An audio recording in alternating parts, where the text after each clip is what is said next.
Welcome back, everyone, to the Frontline with Joe and Joe Pasillo, flying solo today. And once more, dear brothers and sisters, let us go into the breach. Really wanted to have this conversation. I'm glad for all of you joining us here. I'm being joined today by Father Stephen Imbarrato. And let's be clear, and Father knows us here. We're not blowing smoke, okay? If you want to know what's going on with abortion, you talk to Father Steve, okay? Because he's going to give you the straight up. He's not going to sugarcoat anything because, quite frankly, there's nothing to sugarcoat. But having said that, all right, as people out there know, Joe Rassinello and myself, we're pretty well informed because we have a podcast. We have a radio show, okay? So we have to stay informed. I am confused. I am a pro-life Catholic American. I am confused in the post-Dobbs era thus far. I don't know who to look to, who to listen to on the political level and the constitutional level. I don't know what to do on the state level. It seems to me more chaotic. It was almost easier under Roe versus Wade. God forbid we don't want that, because at least now we have a say. But nonetheless, we want to have on the protest priest, Father Stephen Imbarrato. Father, before we even get started, before I ask the first question, please let everybody know the resources that you have available for them to find out even more than what we're going to discuss today. Well, this discussion today, Joe, and thank you for having me on, is all about rallyforpersonhood.com, rallyforpersonhood.com. So everything we discuss, you can find at rallyforpersonhood.com, and you can contact me. Just as you and I are having a Zoom conference, really what I'm encouraging people to do is email me so we can set up Zoom conferences where I can orient small groups of people to what we're going to discuss today, right? And what we're going to discuss today, Joe, is why are you confused, right? It's not your fault. Why are people in the dark? It's not their fault.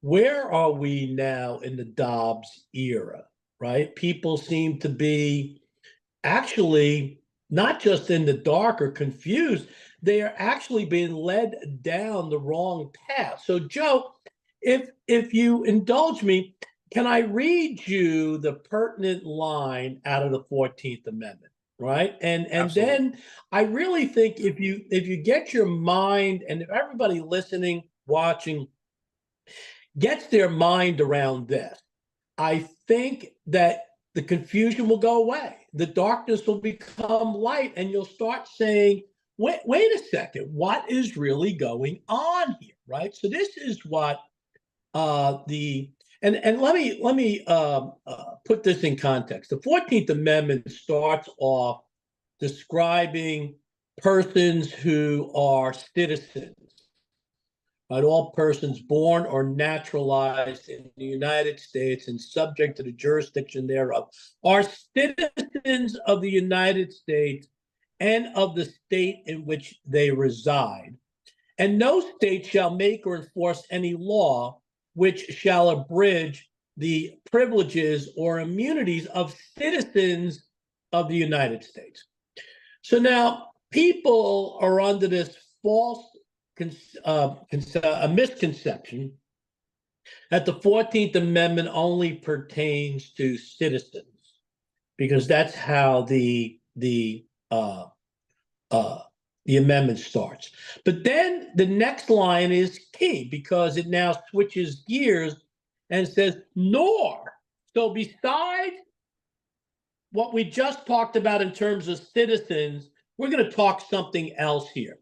Nor shall any state deprive any person, not just citizens, person, right? They describe what a person, how a person can be a citizen, but now any person doesn't characterize citizen versus non-citizen, nor can any state deprive any person of life, liberty, or property without due process of law, right? So in other words, you can't take somebody's liberty away unless you find them guilty of something where they violated the Constitution, where they violated the law, that then where they forfeit their right? For instance, these felons, all right, cannot vote in certain states, right? All right. So So it says, nor shall any state deprive any person of life, liberty, or property without due process,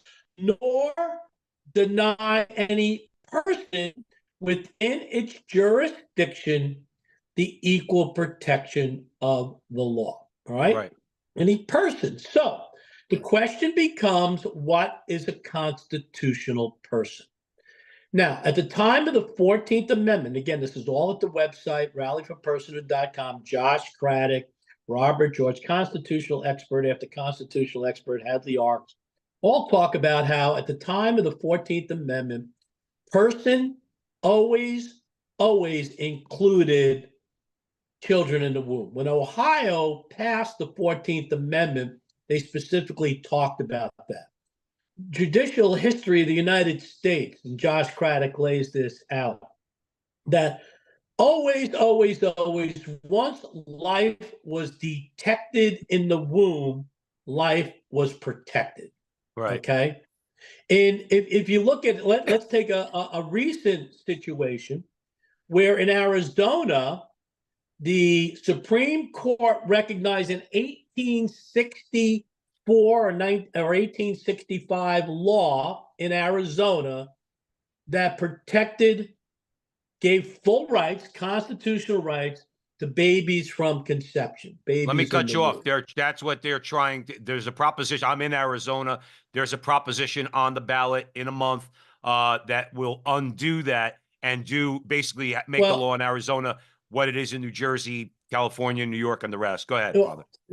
But something happened interim to that, okay? If you remember correctly, the Supreme Court recognized this law that basically was protection from conception.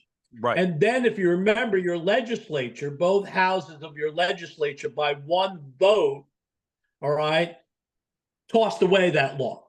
It said that 1864-65 law no longer existed. And that puts you in the situation you're in today. And now you're facing, all right, abortion up to the day of birth because of the referendum, right? Right. Okay. Right. All right. So, but the fact is that law was on the books, all right, and Arizona recognized it. Ohio. So always, prior to Roe versus Wade, once life was detected from the womb, life was protected throughout the United States in almost every state in the country, okay? And now Dobbs, for us to say, and this is all you're hearing, right, is now, all right, the abortion issue is now up to the people. It's in the hands of the people. It's in the hands of the state. People, state by state by state, can now decide for themselves. Well, no, it clearly then is a contradiction to the 14th Amendment where it says, no, nor shall any state, right, deprive any person of equal protection under the law. Right? So my question is to the Supreme Court of the United States, you, Joe, me, Joe Resinello, every member of the Supreme Court, every person in the United States that has this right to life, this inalienable right to life endowed by our Creator that guarantees us equal protection under the law, at what moment did we receive those rights? We want the Supreme Court to answer that. Now, they should have answered it in Dobbs, and they decided not to. Why? Why didn't they answer it in Dobbs? They didn't answer it in Dobbs because, frankly, my opinion, they were afraid that being in 1858, post-Dred Scott, pre-Civil War America, right here in the 21st century, it would lead to civil unrest, right, and possibly, violence, right? Right. And the last time I was on your show, I laid out the scenario where I thought that it was leaked, right, by Roberts to show that, and again, this is my opinion, to show that indeed there would be a tremendous blowback. So they decided to take an incremental step. They were not intending to turn this into a states' rights issue.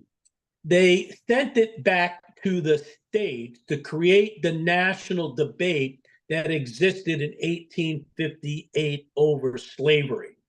The whole country was consumed and focused on the fact that there were free states and slave states, right? Lincoln's 1858 address, "A house divided cannot stand," right? The Lincoln-Douglas debates, the Missouri Compromise, Dred Scott decision. Mm-hmm. And this is what the Supreme Court was hoping to create, where the entire country then would look at this issue and say, wait a second, does personhood in the 14th Amendment pertain to unborn children or doesn't? But the debate never came about. And that is what I want to discuss today, using this Ryan T. Anderson, The Way Forward After Dobbs. He wrote it just a couple of weeks ago. It came out. And I've gotten in touch with him. I haven't. I reached out to him and I have not heard back from him. I'm a little bit upset. Ryan is what we call a professional pro-lifer, right? He is an academic. He is well-read. He is, it's amazing what he's written. And he says, even for those of us who believe the unborn are persons under the 14th Amendment, constitutionally entitled to equal protection, widespread recognition of that fact is not going to happen quickly. We need to lay the groundwork for success in the long term. Now, Father, Jim real Havens quick, and I, repeat that. Repeat all that right, because you were breaking up a little bit. So just repeat that quote, if you don't mind, one more time. sure. He writes on his first page, and even for those of us who believe the unborn are persons, so he believes the unborn are persons, under the 14th Amendment, constitutionally entitled to equal protection, so he agrees with me, right? Mm-hmm. He agrees with me. He says widespread recognition of that fact is not going to happen quickly.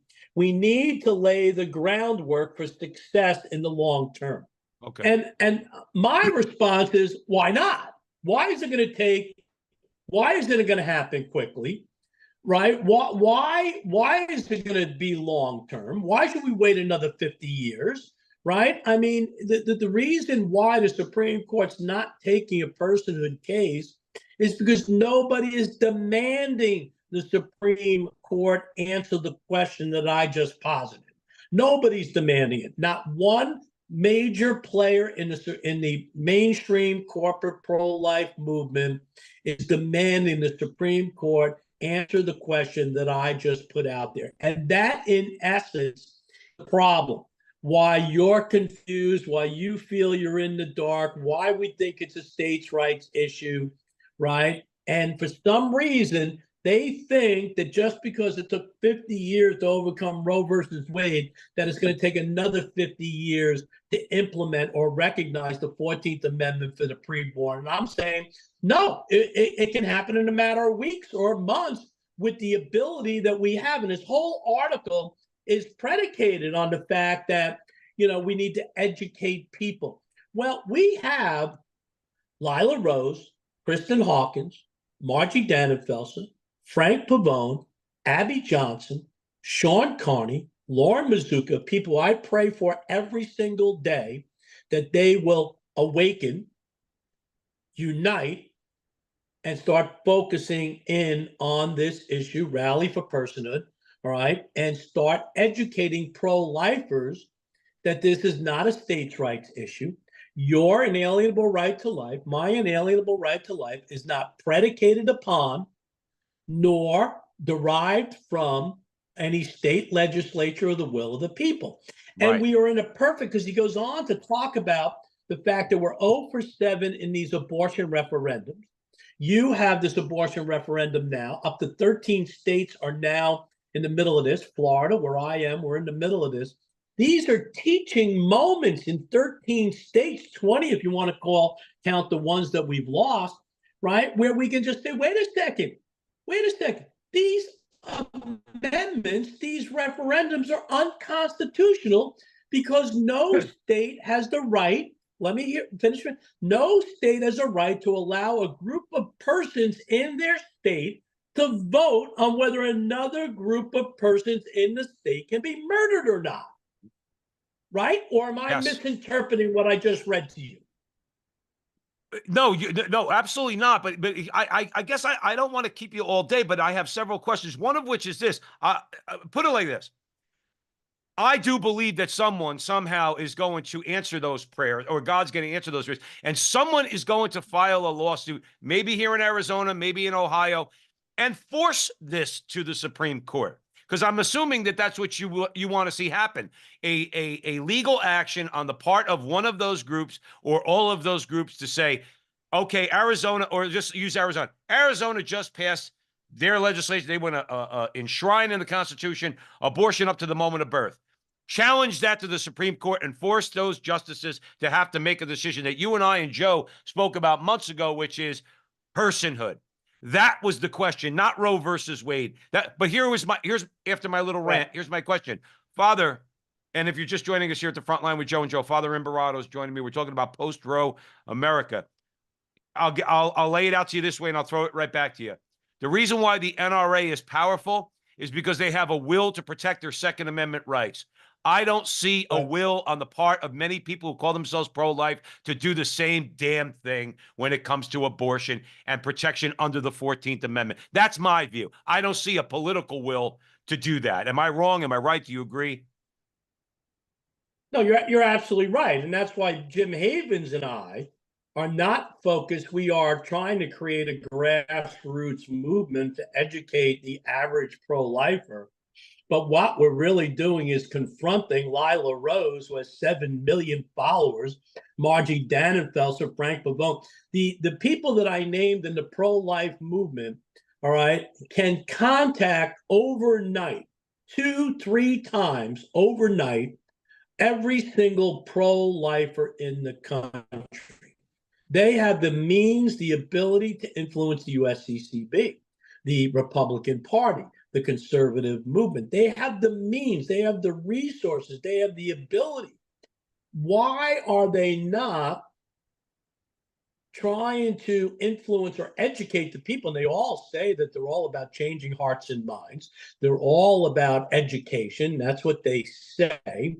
I don't want to go down another path, all right, and criticize what they're educating their people about, but it's surely not personhood.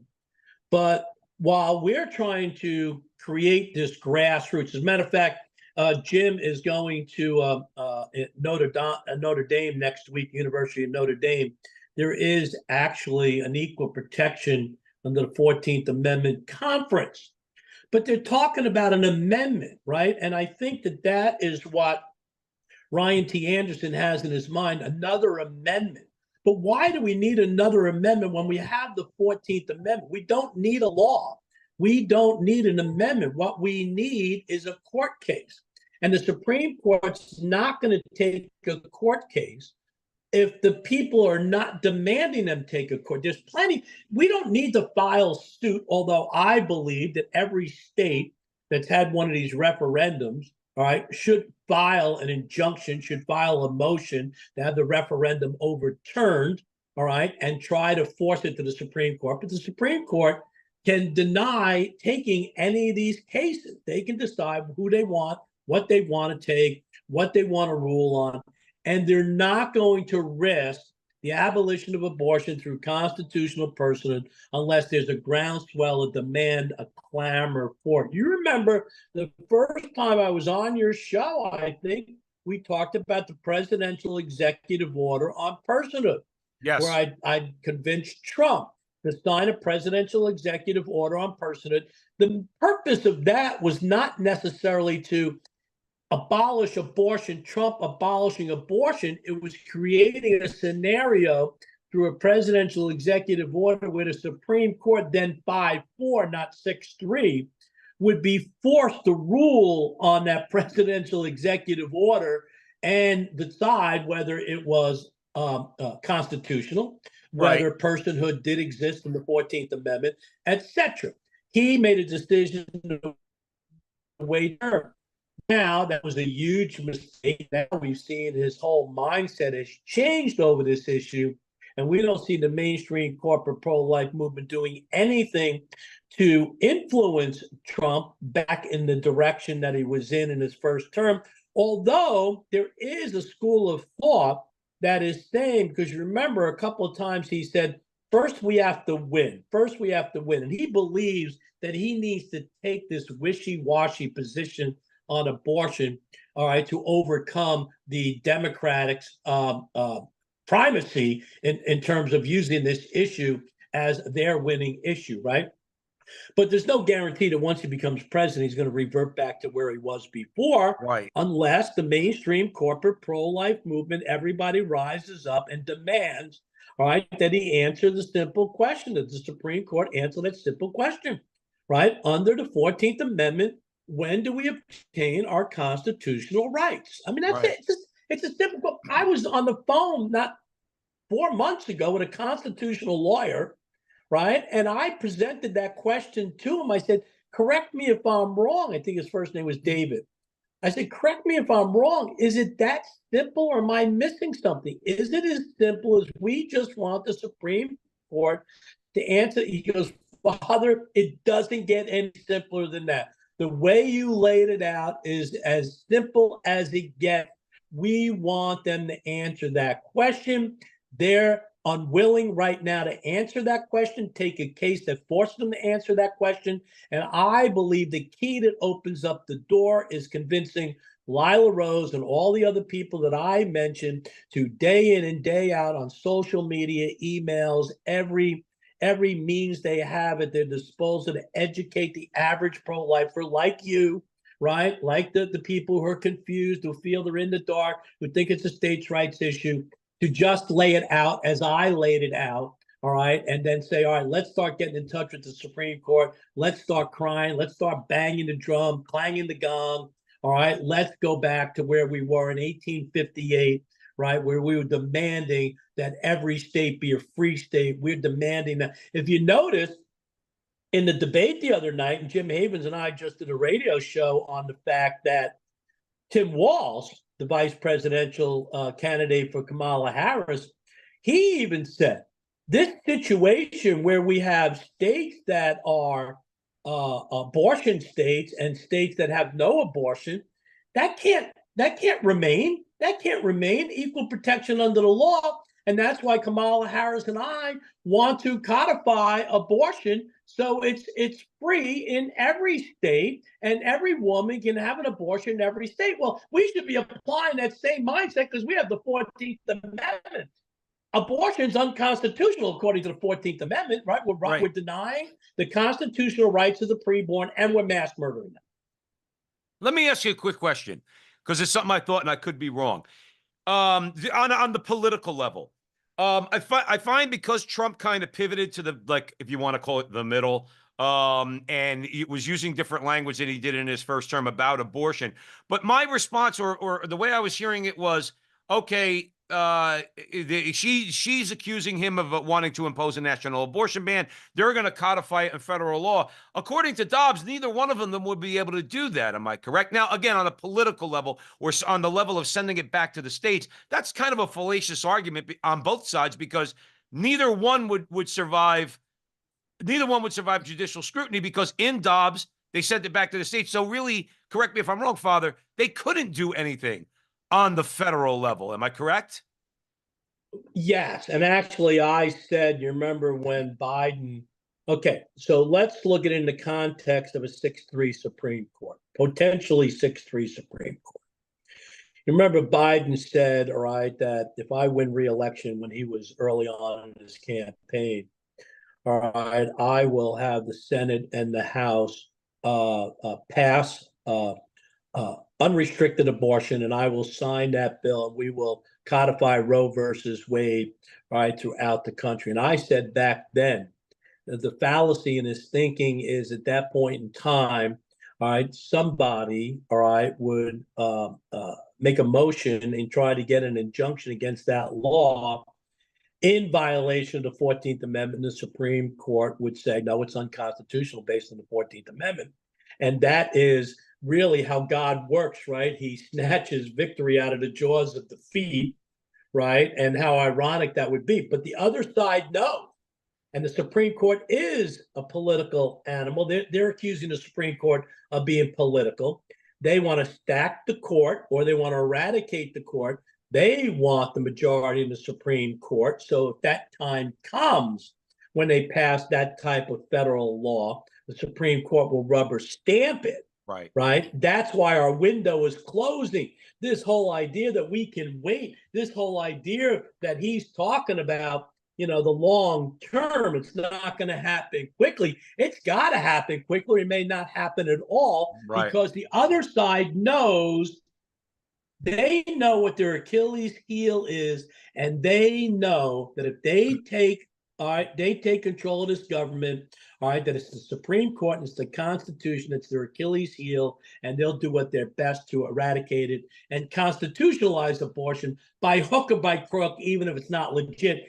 And everybody knows they're willing to do everything and anything, lie, cheat, and steal, right? Because if you can kill babies every single day in good conscience, then you're capable of lying, cheating, and stealing, right? So the time is of the essence.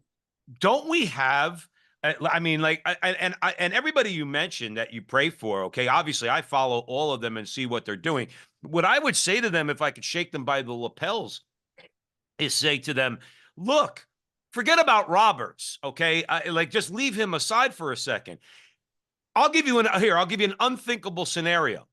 That in the state of New York, where they deny anybody, you, me, anybody, unless you're rich or unless you're a jeweler or something, the right to conceal and carry a firearm, okay? Obviously, in the city of New York, we know they're very liberal and anti-gun.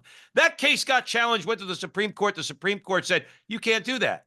That is, to me, an unthinkable thing, because the Supreme Court never waded into something like that. But somebody took legal action against that and said, no.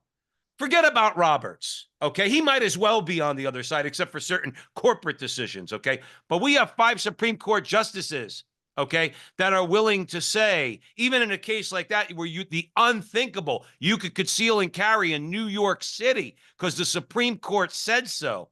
What makes you think that they won't turn around and say, at least those 5 justices, and turn around and say, the 14th father, if they wanted to quote you in their decision, Father Stephen Imbarrato is absolutely correct. The Constitution is very clear, all right, and we are going to protect life, and no state has the right to deprive life. Therefore, abortion in America is illegal, is unconstitutional. Why do they doubt that these Supreme Court justices would do that? Is my larger question, Father Stephen. I don't think they're doubting it. I think that this Ryan T. Anderson is doubting it. I think that there's real reasons why the mainstream corporate pro-life movement is avoiding pushing it. And I think political influence, political expediency is a reason they are afraid right now that by pushing this, all right, that it's a losing political issue, and that indeed the Republican Party will get wiped out. I think this is foolish. I think that we are not trusting in Jesus, not trusting in God, right? Not trusting in his omnipotence, his ability to perform miracles. But there's other reasons why. The reasons that exist, and we went over this the last time I was on the show. There's 4 basic reasons, all right, that the other side is, our side is afraid of this. Abortifacient contraception, all right, if we recognize constitutional person from the moment of conception, what happens to abortifacient contraception? What happens to IVF? What happens to immoral experimentation, embryonic stem cell tissue research? And what happens to the potential criminalization of women who have abortions, right? Are they now murderers, right? And the pro-life movement is scared to have to defend those issues. And my position is, look, just as it took 100 years after the Emancipation Proclamation and the 14th Amendment to come up with the civil rights legislation of the 1960s, it may take 100 years after you recognize constitutional person from the moment of conception to deal with abortifacient contraception. What happens to contraception? What happens to immoral experimentation? What happens to IVF? What happens? How does it create a scenario for the criminalization of women? That would be a states' rights issue. How do you deal with murder, all right, on a states' rights issue, right? But my position is, look at, I'm not going. That's after the fact. We'll worry about that. I want the Supreme Court to answer one simple question. That's it. Answer that question, and we'll deal with the rest of it. At least the default position would be that these babies are constitutional persons, which they truly are. They always were. They truly are. The Supreme Court knows it. The other side knows it. And this is why Jim Havens and I beat our heads up against the wall every single day, because people like Brian T. Anderson know it, yet they somehow think that we have to, and even if we have to educate the masses towards this, well, then Lila and Abby and all the rest of you is that tomorrow can start educating every single pro-lifer about the 14th Amendment. And Lila does it once in a while, but that message about the new North Star that she has and Kristen Hawkins, protection from conception, these messages they put out once in a while get lost in the deluge of messages that they put out about everything else, right? After the vice presidential debate, where they had the debate over that woman who died in Georgia, whether she died because of the abortion ban or whether she died because of chemical abortion. The social media was consumed with this. The mainstream corporate pro-life movement was consumed with this issue. And I said, if they spent as much time on constitutional person from the moment of conception, as they did on that one issue, all right, it would change the face of the pro-life movement and people would have an aha moment, right? So again, the optimist says once Trump gets elected, that's the direction we're going in. We're hoping that this conference next week in Notre Dame is laying the groundwork for once Trump gets elected.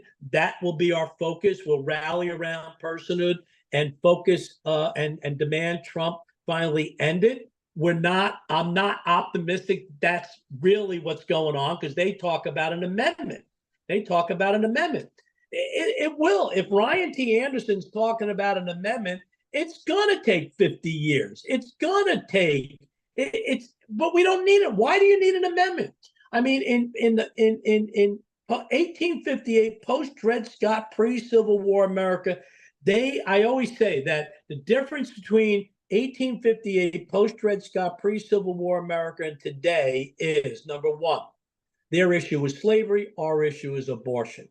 Back then, everybody was consumed with slave versus free, right? Nobody's consumed, all right, with, right, constitutional rights versus no constitutional rights. In Texas, the pre-born have full constitutional rights. In New Mexico, right over the border, they have no constitution. Nobody's consumed with that. Nobody's talking about that. Nobody's saying, wait a second, how can that happen when you have the 14th Amendment? But the other thing, all right, the other huge difference between 1858 or back in those days, all right, versus today, is they did not have the 14th Amendment, right? And we do. This is a slam dunk. This is it, right? And so we are just incredible. So Jim and I, as much as we're lone wolves, I mean, this is why I come on your show. This is why I'm doing Zoom calls. This is why Jim is going to Notre Dame next week.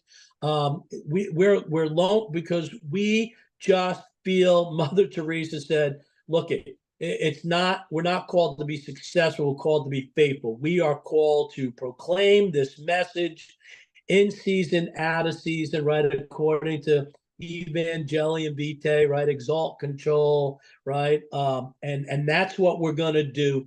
And at some point in time, the Holy Spirit will create that spark that he'll take to light the country on fire, whether it be the re-election of President Trump, whether it be finally Roe versus Wade being codified by the mass murderers of the preborn and the Supreme Court being forced to look at this. We don't know. And very possibly it'll be in a scenario where nobody can take the credit but our Lord and Savior Jesus Christ. It may be one of those where things look so bleak, we're done, we've lost, and all of a sudden our Lord says, "Nope, here it is," right? But that is the answer right there, what I read you in the 14th. And I want to read you something else, and then, Joe, we can wrap this up, or I'll answer any other questions, right? Sure. It's interesting that the Catholic Church has the answer to this. It shouldn't be surprising. The Catholic Church has the answer to this.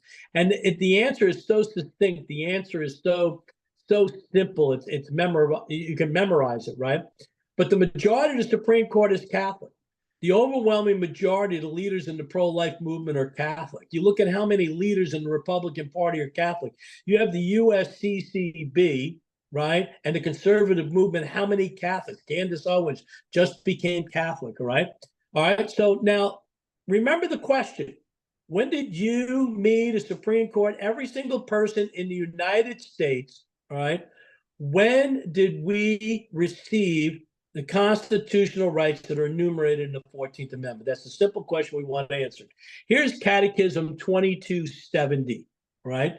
Human life must be respected and protected absolutely from the moment of conception. From the first moment of their existence, a human being must be recognized as having the rights of a person, among which is the inviolable right of every innocent being to life.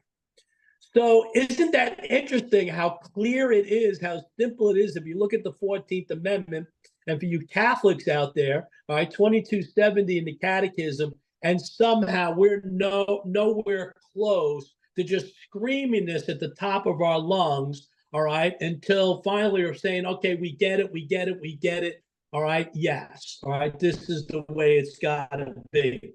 All right, so again, rallyforpersonhood.com. I have a video right there. If it says attention, all Catholics, I have a video about this last part that I just talked about. And again, you can get my email address, anybody that's listening, and we can Zoom. All you have to do is email me. We'll set up a date for a Zoom meeting. And after we set up the date, you gather a half a dozen people into an office, into a ministry hall, into your home. And I will Zoom in and spend a half hour with you, just as I spent a half hour with you, Joe, and lay it all out. And everybody will say, "Father, it's so simple." It is that simple. And sometimes when things are that simple, we say, "No, it can't be." But nobody, Joe, in the years that I've been doing this, right? We've talked to, not one person has said to me and Jim, "You guys are wrong. This is what you're missing." Not one person. Not one person. Well, to me that says it all. Father Stephen Imbarrato, thank you for joining us here at the Frontline with Joe and Joe. Great conversation, important conversation. I'm going to take up your call, and I'm going to be praying for Lila Rose and Marjorie and Kristen and Father Pavone. Well, I can't call him Father, but Frank Pavone. I'm going to be praying for all of them to coalesce around what you're talking about and understand the importance of this. Like you said, it's not complicated. It's staring you right in the face. It's written in the 14th Amendment.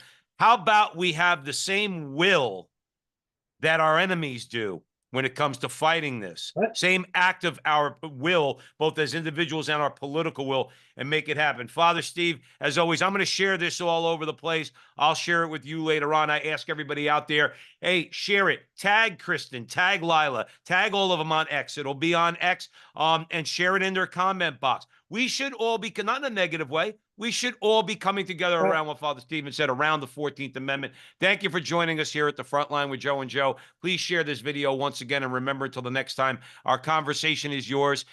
And remember, that conversation is going on everywhere. We'll talk to you soon.